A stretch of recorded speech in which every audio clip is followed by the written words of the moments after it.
50 বছরেরও বেশি সময় পর পুনরায় পাকিস্তানের সঙ্গে সরাসরি সমুদ্রপথে যোগাযোগ স্থাপন করেছে বাংলাদেশ। 13 নভেম্বর করাচি থেকে একটি পণ্যবাহী জাহাজ চট্টগ্রাম বন্দরে পৌঁছানোর মধ্য দিয়েই এই যোগাযোগ পুনঃপ্রতিষ্ঠা পায়, যা দুই দেশের মধ্যে নতুন করে বাণিজ্যিক সম্ভাবনার দ্বার উন্মোচন করেছে। তবে এটি ভারতের নিরাপত্তা মহলে উদ্বেগ সৃষ্টি করেছে। ভারতীয় সংবাদ মাধ্যম দ্য টেলিগ্রাফে 15 নভেম্বর প্রকাশিত এক প্রতিবেদনে এমন তথ্য তুলে ধরা হয়েছে।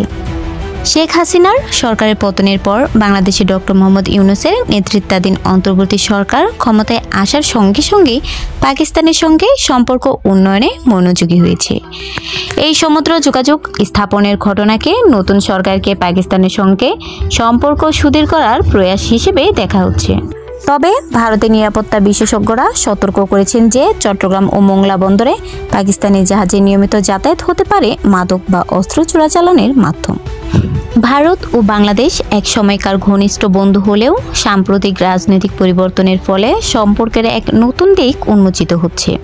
শেখ হাসিনার সময় চীন ও পাকিস্তানকে বাংলাদেশি বন্দর থেকে দূরে রাখার যে কৌশল ছিল তা নতুন সরকারের অধীনে পাল্টে গেছে। এই পরিস্থিতিতে বঙ্গোপসাগর ও ভারত মহাসাগরে ভারতের নিরাপত্তা এবং প্রভাব রক্ষায় নতুন চ্যালেঞ্জ দেখা দিতে পারে।